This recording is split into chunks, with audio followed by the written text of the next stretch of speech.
Good morning, everyone. Morning. Morning.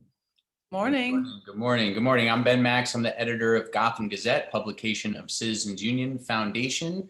We're going to get to our program right now. Thank you all for being here. Before we begin the content of our program, I want to note that Disability Rights New York is providing closed captioning and American Sign Language interpretation for this event. You can access closed captions through Zoom's subtitles by selecting the three dots at the bottom right of your Zoom window and select Show Subtitles. You can also access the captioning on Stream Text, and we'll put that link in the chat for you now. Donna Jean Steele, an advocate at Disability Rights New York, is providing ASL today, and we thank you for that. And she will be spotlighted along with our panelists for today's program. If you do not see Donna Jean on your screen but would like to, you can also pin Donna Jean to your Zoom view. Disability Rights New York helps to make sure that everyone, including people with disabilities, are a part of the conversation. They help people with disabilities who face barriers because of their disability, including voting. We thank Disability Rights New York for providing this valuable service here today and at the other civic conversations that Citizens Union Foundation has been having. So now please welcome Betsy Gottbound, the Executive Director of Citizens Union and Citizens Union Foundation. Good morning, everybody, and thank you very much for joining us this morning. Citizens Union is doing a series of these civic conversations, and they are about causes, issues that are of great importance to New Yorkers. I want to thank our panelists. I think it'll be a very interesting show this morning. And I also want to say we're going to keep doing these civic conversations. And in order to keep doing them, guess what? We need your assistance and your help. So if you could help us, I think you move into the chat to do that. I'm not sure, I'm technologically limited, but we do need your help and assistance. And thank you for joining. And Ben, take it away. Thank you, Betsy. Yeah, there's a lot of ways to get involved with what Citizens Union and Citizens Union Foundation are doing, including, of course, financial support, which is always needed. This series of civic conversations comes to everyone who wants to join for free, but the organization, of course, needs help to keep going with programs and much other work, including the work we do at Gotham Gazette, a publication of Citizens Union Foundation. You can obviously find us at gothamgazette.com. If you're joining us here this morning, you've probably read some of our work, but keep reading it, please, and subscribe to our newsletter if you don't already. So I'm going to introduce our three great panelists in just one moment, but today we are having an important conversation that you're here for about the future of New York City. Vacancies and vision. What's next for New York City's streetscapes, businesses, and neighborhoods? Our panelists, who I'm going to introduce in just a moment, are here to discuss both the deep crisis facing New York City. There are estimates that 40% or more of small businesses have had to close during the COVID-19 crisis that we've been facing now for more than a year. But it's also a fast changing situation with new additional massive federal aid headed to New York. There's vaccination happening on a wide scale and a rapid pace now. The weather is changing, which helps not just with people's moods, but also with the opportunity to avoid this disease as we try to get past it.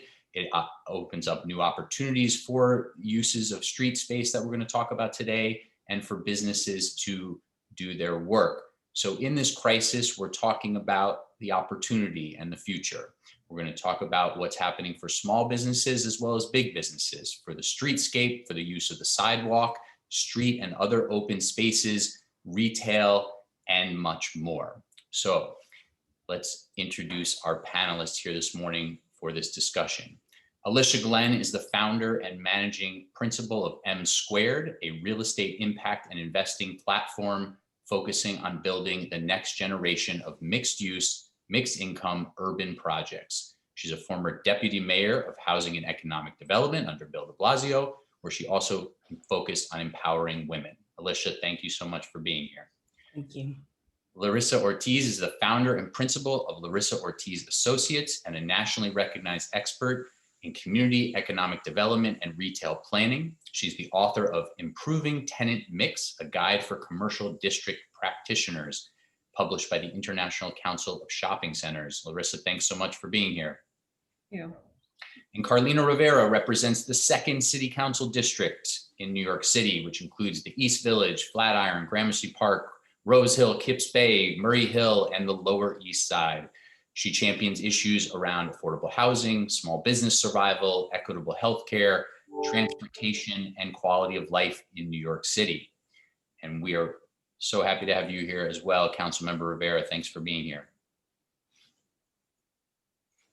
Okay, so let's, I'm hoping this is going to be a pretty fast moving conversation, and some of the questions I have planned are just to sort of ask you each for one idea, one thing, one thought on a few different things, so we can keep moving to a variety of things, and also make sure that you talk about the projects that you're working on. So why don't you take a minute each, starting with Alicia, Glenn, to talk about, we're going to get to solutions in a minute, next steps, but how are you thinking about the problems that the city is facing? What are the 1 or 2 top things on your mind in terms of this crisis point that the city is at now, before we start to figure out the solutions? How are you thinking about the problem?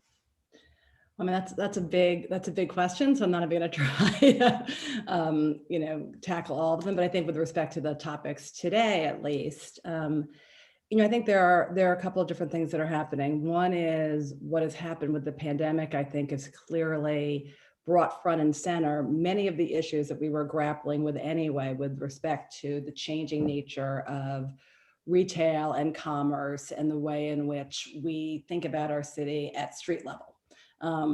It was, clearly the massive shift to e-commerce and the way in which a huge amount of services and commerce takes place on the web really has to force us to think a lot more about how we use our retail spaces and our ground floor spaces and what the experience is from an urban walkability.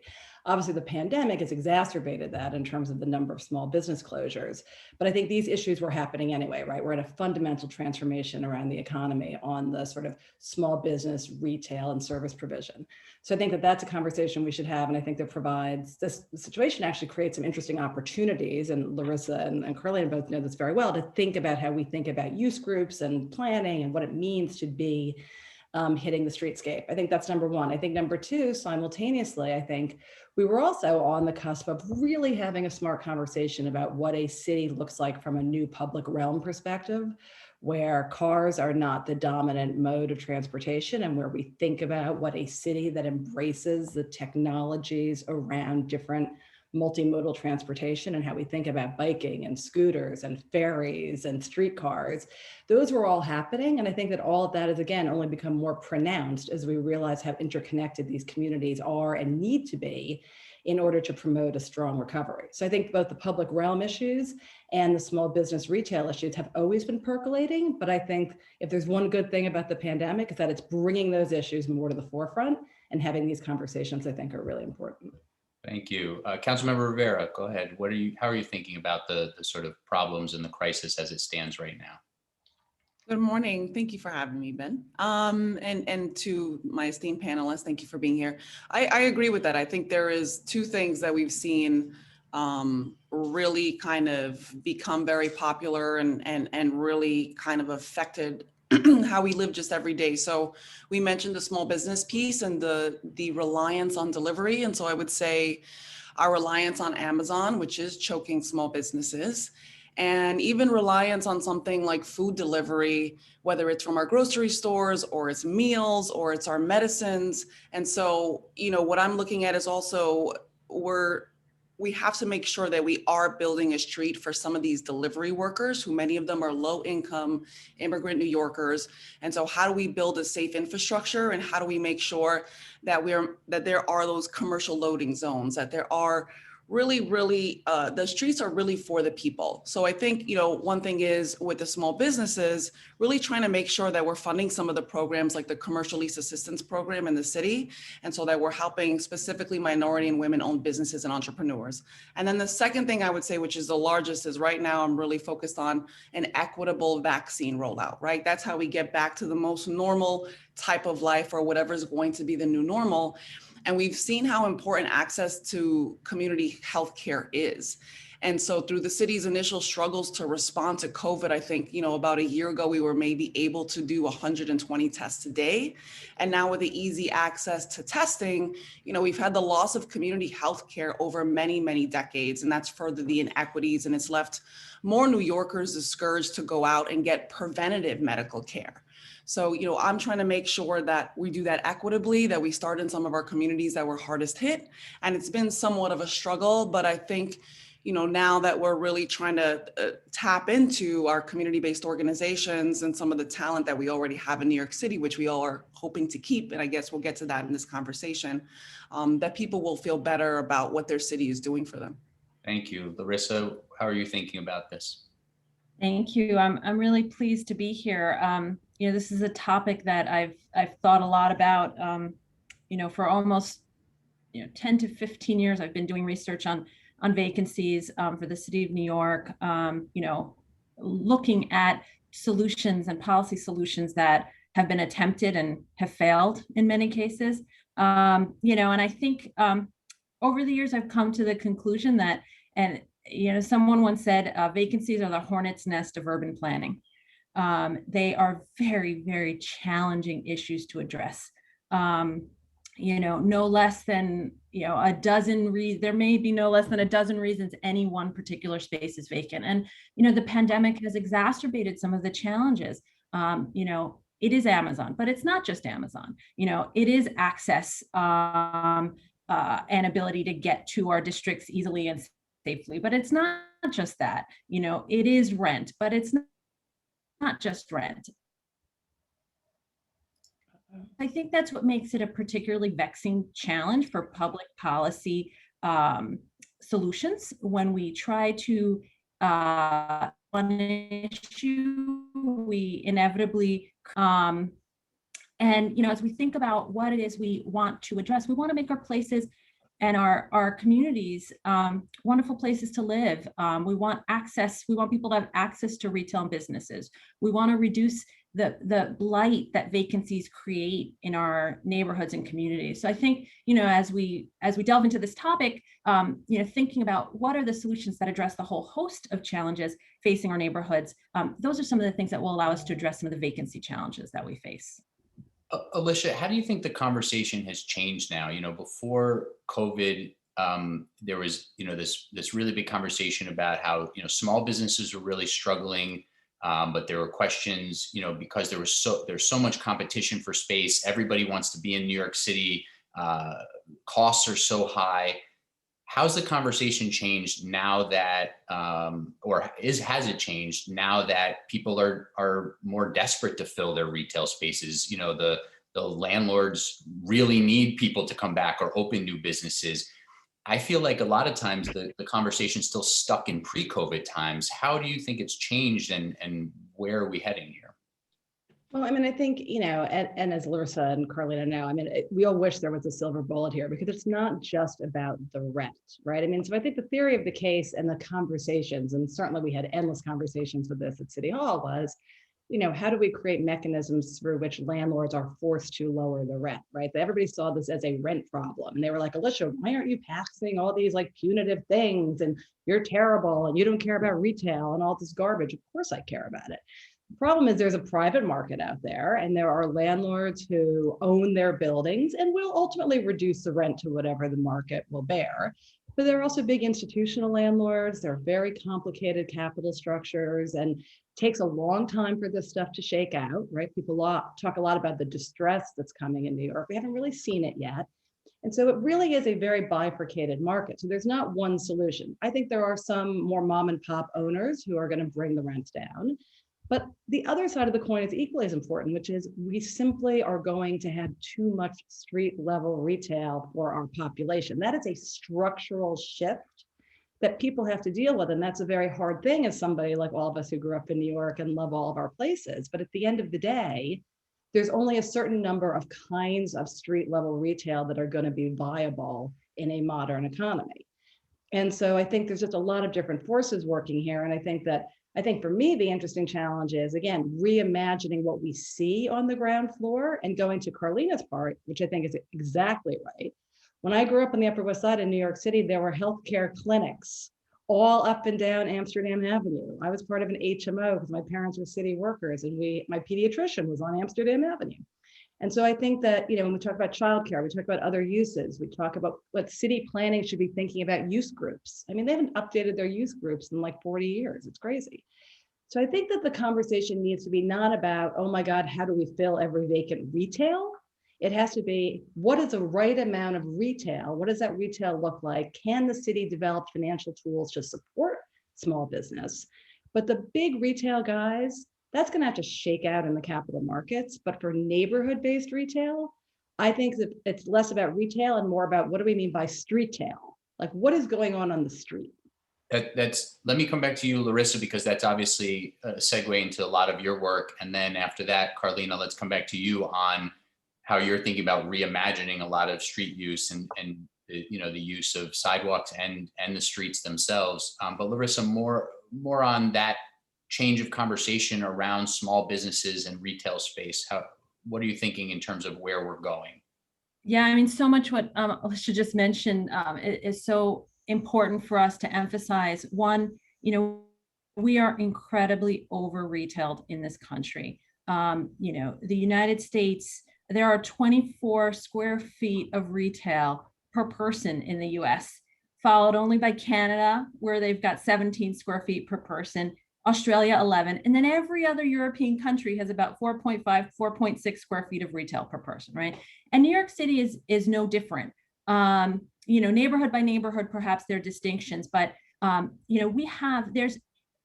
planning, there's a real knee-jerk desire to see retail on the ground floor of every single building that is built. That's the only way you activate streets. And what happens is, and this is a land use issue, we have required ground floor activity, active ground floor spaces in places that don't want to be that. We have ignored the basic DNA of place. And we have to recognize that consumers, without consumers who shop in these stores, we're not going to be able to support these businesses. There's no subsidy for a business. Running a business is very challenging. Business owners want to be where their customers are. We just went through rezoning, and I think folks may know I sit on the City Planning Commission. We went through Jerome Avenue rezoning and required 2 miles of ground floor active space. And as one of the folks who brought up this issue, said, what are we doing requiring 2 miles of ground floor active space? And the response was, well, if it's not retail, it can be another kind of commercial. It can be nonprofit office. Well, guess what? That doesn't activate the street either if the business pulls down the blinds and it's an office space. So I think we have to really expand our understanding of what makes for great street environments, and that retail is not the only solution to a great street environment, because at the end of the day, we've done this to ourselves. We've reinforced a structural challenge, which is just too much retail on the ground floor. What's 1 or 2 things you would put in place there as opposed to just retail, or as opposed to the nonprofit with the blinds down? I think we lack imagination. We have so many wonderful streets that do not have retail. You walk through Brownstone, Brooklyn, and there's no retail on those streets, but they're comfortable and lovely places to walk. And we need to be creating design principles and strategies that allow for comfortable, and we need housing too. So, I think we have to figure out how to balance that, those 2 issues. Councilmember Rivera, we've seen, even before COVID, we've seen, a movement towards experimenting with some busways. We've seen, a push for more dedicated bus lanes, more bike lanes. During COVID, we've seen this open streets, open restaurants, open retail, open culture. Is this the future? Are we doubling down on that? Are you trying to push that ahead and accelerate it as we hopefully are coming out of this crisis, or something different? I think it's a little bit of everything. So I fully understand about the state of retail I'll push back a little and say, I think there, clearly we need a concerted effort to try to preserve as many as possible, because I do think some of them serve, a real purpose for the residents in the neighborhood, right? If a lot of people are talking about these 15-minute neighborhoods, that you should be able to walk to everything. And I think we are going to have to compete with like Zoom towns, right? With the whole issue of people working remotely. And so we also have to create neighborhoods where people want to live and they want to shop, and they also happen to work from their hopefully affordable apartment via their computer or whatever it is that they're doing. So, during this crisis, I've introduced a bill on personal liability suspension so that no business owner has to choose between closing their store and losing their life savings. I mentioned the commercial lease assistance program. I think those are things that we can help keep some of these businesses in place. And my district is disproportionately suffering because we have a very vibrant like nightlife and restaurant and bar scene. And a lot of those restaurants and businesses suffered. And so we do have a lot of shuttered gates. And I hope that we can bring that back in a responsible way. And for those that do close, and they don't open their gates until 5 p.m., I realize that can have a certain look. And so I do think we can get creative with the streetscape, and whether it's, the 100 Gates program that I implemented in the East Village, that I actually took the idea from Barcelona, which is to, paint those gates and have local artists. I think there's ways to be creative, but I'll say, one thing that I think we should be doing is an initiative also that I've been pushing called community land trusts. And I think that expanding funding for community land trusts so we can build off the first few CLTs acquired in 2020 in East Harlem. And of course, what you see in my district is that it creates affordable housing, and it also creates affordable commercial space. So I think it's a model that could work in many neighborhoods. It's not, for the whole city, but I think that idea of an affordable housing nonprofit developer and manager is something that has worked and could be expanded. So I think with some of those ideas and totally pushing the open streets, it did lead to open retail and open culture and outdoor learning. I think that's how we can take some of the cars off the road, which is good for the environment, and then really get creative on how we can utilize a space that should really belong to the public. Did you want to jump in there, Alicia? I wasn't sure if you were trying to respond to something. No, I mean, I think Carlina raises a lot of great points. I certainly don't want to be seen as somebody who doesn't love and think that neighborhoods have to be vital in order for us to also recover. This goes back to the job issue and everything else, which is ultimately at the end of the day for New York City to recover, which I believe will happen without a doubt, is that we are fundamentally a city of neighborhoods with food and great culture and lots of cool people and lots of things going on and lots of fun things to do. And so, but I think you can do both. I think you can both right size and think about the right amount of retail in certain neighborhoods without making it a citywide sort of litmus test for the next mayor or whatever to say, you have to commit to having, a main street in each neighborhood. I think that's Larissa's point. And we grappled with this extensively on Jerome Avenue.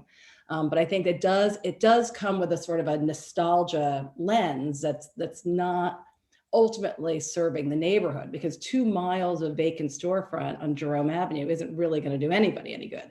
But by the same token, should we have a program where the city is backstopping or guaranteeing master leases and then putting in interesting local food purveyors? Sure, that's a great use of the city's balance sheet. But you don't have to do that everywhere, right? And I think that's where the sort of, but I also think about it as a jurisdictional mosh pit, right? As somebody who oversaw 30 agencies, part of the problem here is, where does the buck stop? Like, how are we creating a mechanism through which all of the relevant agencies, right, can sort of figure this out? And I think that's a really practical problem, and it's not sexy to talk about. Ideas are easy. Operationalizing ideas is really hard. And I think that this is also a real opportunity for us to say, how do we create a mechanism where the Parks Department, DOT, SBS, EDC, all of these people are saying, for example, in Carlina's neighborhood, like around Union Square, we should think about this holistically. And we all talk about cutting red tape, but it's really hard. And I think that is an opportunity, but it is not easy, trust me. Is it too late for that, in terms of, we're like, well, don't create another agency. Well, somebody said to me, we should have the public realm department. And I said, oh my God, then you can just yell at that person all day. Or the Office of Transformation, I've heard, which sounds cute and magical, but I get it. That's a terrible idea. I do think the idea of like, and I think I'd be curious to know what Carlina and Larissa think about this. I mean, things like the Mayor's Office of Food Policy have actually been interesting examples of where they draw on different agencies to think about an issue that's cross. You know, it's always a tension, right, between having like a czar or a thing, you know, in City Hall. But I think at a minimum, having all those agencies report to one deputy mayor is a good idea, because that really does, if you have strong leadership at City Hall, help. I mean, I think you know, when I was good at what I did, we were able to do that. When you don't have all the pieces of the puzzle, it's very hard. But creating a public realm czar is, I know, like a sexy campaign idea, but I don't know if that actually gets to it. I don't know. Well, to your, and Ben, I didn't get to address real quick about the busway. I think like when you look at Union Square, that's an opportunity there. There's a vision, there's a plan to take the entire area and make it just for mass transit, just for people. And I think it would be good for business. And so, you know, again, every neighborhood is different, but I think that that's kind of an example of what we can envision together as a city. Great. And Larissa, go ahead. Yeah, go ahead. Jump Carlina, right in. We don't need my question. you raised an issue that I think is really important as well. You know, as we come out of the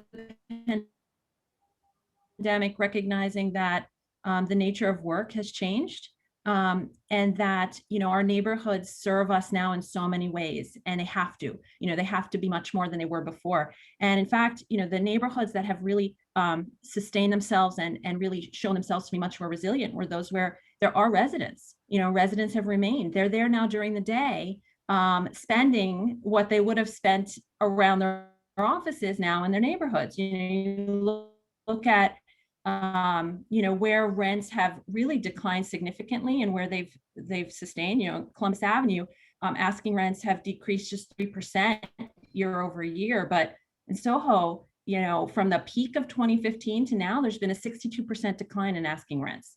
So, you know, and why? Soho, you know, was driven by a visitor population. We know that, you know, the market and demand and our visitation has fallen tremendously as a result of COVID. So, you know, I think the pivot back to how do we make neighborhoods wonderful places, making sure that New York City remains a wonderful place to live.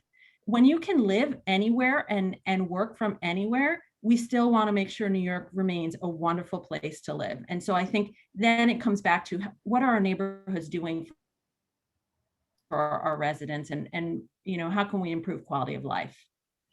On the flip side of that, Alicia, is this question of the return to offices. What do you foresee happening there? Should we be talking about converting office space to residential? Yeah, I've been skeptical of that myself. All right, take it away. What's happening? You know, I want to come back to Carlina and Larissa about neighborhoods, and Larissa, especially you, in terms of outside of Manhattan. But the core of Manhattan is so important to the city's economy, downtown as well, obviously. What's going to happen there, Alicia? What should we be doing? What should City Hall have been doing? What should be happening next? I'm just going to put in the parking lot the idea of converting office to residential. I think that's the worst idea I've ever heard. Who wants to like actually live in Times Square? That's absurd. Talk about anti-great neighborhoods, I mean, for residents. And it's also immediate knee-jerk reaction to what is a real estate problem and a sort of a real estate finance problem.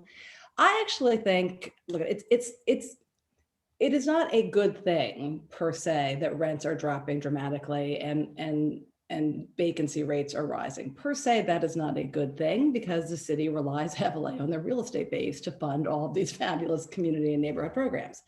That said, I actually do think that with a shift in the amount of working space that a lot of companies are going to need, you do actually wind up solving a different problem, which was we now are going to have an opportunity to create a new sort of Class B office stock in what were aging Class A buildings. So I'll just use a Times Square example, right? There's a lot of like, oh my God, what are we gonna do about Times Square? We have to give them big tax breaks so that they can survive and come back because a lot of people are leaving. To me, of course you wouldn't do that. You wouldn't give them a tax break. what you're actually going to wind up happening in places like Times Square is they are going to become the new Class B and the new place for innovators, entrepreneurs, creatives, right? So fine, let the big banks go to Hudson Yards. I mean, congratulations. I mean, I would rather die than work in Hudson Yards. But I think what you do then is you don't say, oh my God, we need to give deep tax relief to the owners of Times Square. You say, actually, rents are going to come down. And ironically, that will help fuel our recovery because there's going to be more affordable office space for the kinds of small business and entrepreneurs that we desperately need in New York City to continue to diversify our economy. So I think it's actually an interesting and important reset because the market was becoming so challenging for small, this is a non-retail side, for small businesses, for institutional users. And I think this is actually really exciting. Mm-hmm. And just quickly, how bullish are you on sort of a mass return to commuting? I am incredibly bullish, and maybe it's because I have a 25-year-old and a 21-year-old. And so I believe deeply in my soul that people in their 20s will do anything in their power to have a 3D life again. And any smart company wants to have a 3D workforce because you are not as productive and smart and profitable if you are all on Zoom. End of discussion. I just fundamentally reject that. Back to you, Larissa. I'm sure there's things you want to throw out there. I don't need to prompt you with anything. Go ahead.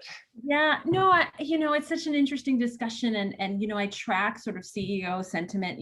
What are CEOs thinking about this? And I think the verdict is out in terms of the degree to which people will return. I absolutely think people will return. There's an interesting article in Bloomberg that came out that said, the move of Wall Street to Florida was really overstated. And there was a wonderful quote from someone who was young who said, the worst thing about moving to Florida is you're in Florida. It's not New York. It doesn't have the culture and the activity. And at the end of the day, what makes New York, what differentiates New York and will allow us to retain our competitive advantage, is our culture, our art, our subways, our transportation infrastructure, none of which can be replaced anywhere else in the world. And so I think one of the ways in which we make it appealing to come back is to build those things and support those things that remain our differentiators. And I think, recognizing that cultural institutions took a tremendous hit, Broadway, our arts, those industries need support. And I think, as we come out of the recovery, we have to recognize how critical they are to drive just quality of life for people who live here and making New York a wonderful destination. Mm-hmm. Go ahead, Councilmember Rivera. You want to jump in, I'm sure, on some of this? I mean, I agree. I think small business, big business, cultural institutions, our schools, that's a part of what attracts everyone and everything to come to New York. So we have to make sure that we're not letting our economic engine suffer. And I think, what I think about are the people who have stood in New York City. Maybe they don't have a choice, maybe they just love it here, but these are also working class people, right? I think that working class jobs are not going to come back as quickly as those for middle and upper class New Yorkers. I think we need to invest in new job training efforts too. I think we can start right in Union Square. I think we have a great example with the Tech Hub that actually we worked on while Alicia was still in office. I think there's free tech training there. That's going to be launching in Union Square, and it has, startup space and Class A space. And I think it's a really good example of a clever mix that also really pushes to get more people in an industry that is clearly growing, that have been historically underrepresented. Mm-hmm. So I think if we continue to build workforce programs like that right here in New York City, it's also kind of, I think a fair, more balanced approach, because I still have to make sure that all my constituents, right, who live in public housing, where I grew up right here next to Avenue D, that they're able to also thrive in what has been a really, really tough market. And, we see the food pantry lines and the bread lines, and they're still very, very long. And so, I want to make sure that we are thinking things through, but we're also thinking about how are we going to continue to develop and make sure that maybe as we boost our schools, as we make sure that they're going to be open for students, because I agree wholeheartedly, we need that socialization, we need that mix. How are we also looking at, those programs for people that maybe aren't going to go to a four-year college? And quickly, council member, when this massive amount of federal aid starts flowing, which seems like it's going to start soon, you mentioned earlier making sure the vaccination program does well. You just mentioned education. Those are two areas where there's a large amount of funding coming in. Beyond those two, are there things that you're thinking about the influx of money that's going to come into the city? Are there ways that you want to make sure that the mayoral administration, uses the money well? Are there, new priorities that you think need to be funded? Anything that you've started thinking about there? Well, you mentioned two big ones, right? I think the educational piece, and I think arts and cultures is important just for our own. I think art therapy is going to be really important to the healing process. And I think it's important also for our city that we reopen some of our theaters, because that's what makes New York so exciting. But I think our hospital systems, right, we've seen kind of how inequitable it is there and how our public hospitals have really borne the brunt over many, many years. And then it became really clear during the crisis, during this pandemic. So I'm hoping that those dollars flow in a different way that they have been in the past. That's something that we'll have to fight on the state level as well. But, what we see happening at Elmhurst and Lincoln and Woodhull and those neighborhoods that just, again, historically underinvested in many ways. I'm hoping that we can get some of those dollars in these systems and also make sure there's a focus on community-based care. Alicia, investment in the city, private investment, do you see a bright future there? Are you concerned about what you're seeing in terms of, how sort of the private market is watching New York City leerily? Concerns, opportunities? What's happening there? I think it's a mixed story right now. I want to pick up on something Carlina just said, because I think this is really important. It goes both to sort of the private investment piece, but also the public investment piece. And I think that, one of the things we worked on a lot, and I did work with Carlina on this a lot also, was our life sciences piece. And I think that this is where we have this really interesting opportunity, which is to, and this has obviously become an enormous part of the story here, both in terms of the city's own ability to participate in the production of and the research around life sciences that have dealt with the pandemic. But I think, this could be a real win-win for the city, where if we use public money and stimulus money to invest in our public hospital system, and then also match it with this extraordinary moment we have right now, where there is real private sector interest in creating life sciences at scale and commercializing a lot of this work that's going on. I think this is exactly Carlina's point. All this work doesn't have to be focused on NYU and Cornell and Columbia, all of which are perfectly wonderful institutions and have great programs, but there is no reason why health and hospitals shouldn't also become really fantastic centers, where both as places for, kids who don't have the opportunity necessarily to get into the field, find entry points, and where there's this really interesting place where the public health system and the life sciences and biotech world can collide. And I think these are really important things. So I think I would 100% agree with Carlina that, and I hope you will fight and yell for this, we need to really, really beef up not just health and hospitals, but all of our sort of community and public health care on the ground, so that recovery and opportunity, both the literal recovery of people's health, but also the opportunity for a kid who suddenly is like, wow, I grew up in COVID. I know what a virus is. I want to go be a research scientist. And then I want to go work at Pfizer. Those people seem like they're doing something cool. So I think there's this really interesting opportunity. And I would say that that's also how I'm thinking about the way the private sector is thinking about it right now. There are very interesting headwinds and very interesting tailwinds. I think a lot of capital and a lot of companies are seeing New York as a really interesting place now to be in those kinds of technologies. And I think clearly the tripling down of Amazon and Facebook and Google is going to mean it's going to continue.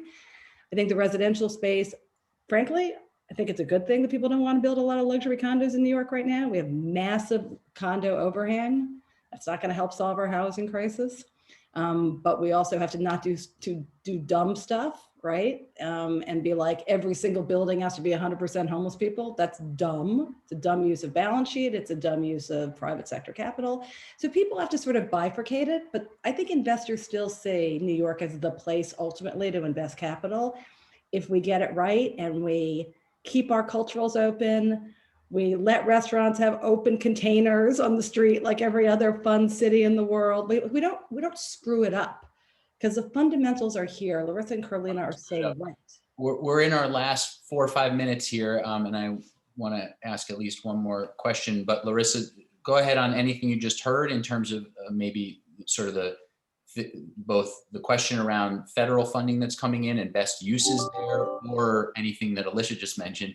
But you know, I also wanted to give you another chance too, if you want to try to merge that with sort of thinking about neighborhood vitality in the boroughs outside of Manhattan. Well, there's a lot to unpack there. You know, I think ultimately, you know, as I said before, our recovery is completely reliant for businesses on getting customers back to them in every way possible. And certainly one of them is to get them in physically into stores, into businesses. And so that means making sure that you know, we have health protocols in place, that we have addressed, you know, and tried to get as many people vaccinated as possible. You know, so ultimately it is a healthcare problem. And I think the Biden administration has recognized that our recovery is inextricably tied to, you know, our ability to get this virus under control. So I would absolutely say that. And then, you know, as we come out of this, you know, we are in a new place and a new day and age. So much a number of trends have accelerated. I live in Jackson Heights. I live on one of the closed streets, 34th Avenue, that has become an amazing thoroughfare for e-scooters and e-bikes and cyclists in a way that I've never seen before. And, you know, the community is up in arms about this. You know, people are upset that they can't park as easily as possible. They can't drive around as easily as possible. But I think it's such a short-sighted perspective, because the easier we make it for people to get around this city in many other ways, the less they will need their car, and the less they will, you know, when their lease is up, they might not choose to get a new lease for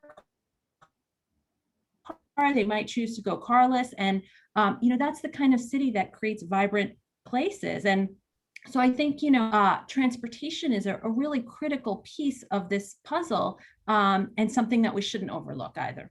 Thank you. Before we come to you for a final thought, Carlina, just back to you, Alicia, for one more thought on housing. Do we still have a housing crisis in the city? You know, you mentioned a housing crisis. Go ahead. Yeah. So what's the There's a housing crisis. There's a structural housing crisis, and even the fact that, like, you know, rents are dipping in high-end neighborhoods, and that's good, but that doesn't deal with, as Carlina would point out, the hundreds of thousands of regular working class people in the city who can't afford to find a place to live. So I really think it's terrible that people are sort of thinking that the recession is going to somehow really contribute to solving the crisis. I think that's really a false statement. Structurally, we have a massive problem. And my point would be just that in order for our city to really come back strong and be able to have theaters and nightlife and retail, those are people who work and they make $20, $25 an hour. And that is not saying all housing should be for people at 30 or 40% of AMI, because guess what? Those people are at 80 to 100% of AMI. And that's why we need a balanced housing plan. And so I think it's really bad idea to think that the market will somehow take care of itself, and then all we need to do is focus on homeless people. That's just incorrect when you look at the supply and demand and sort of what's going to happen as we come out of recovery. Councilmember Rivera, final thought for our panel this morning. You mentioned community land trust before. I was going to ask you if you wanted to take one more minute on your vision for that, but if there's something else that just came up that you want to comment on, do that instead. I would just say, you know, I think CLTs are a good model. I think, again, there has to be kind of a mix. I do think we need mixed income housing. I'm trying to fund that in my district. I kind of hate that, like, a council member has to use their discretionary funds to fund some of these projects, but I'll do what I have to do. And hopefully there'll be a new vision that comes in with the administration.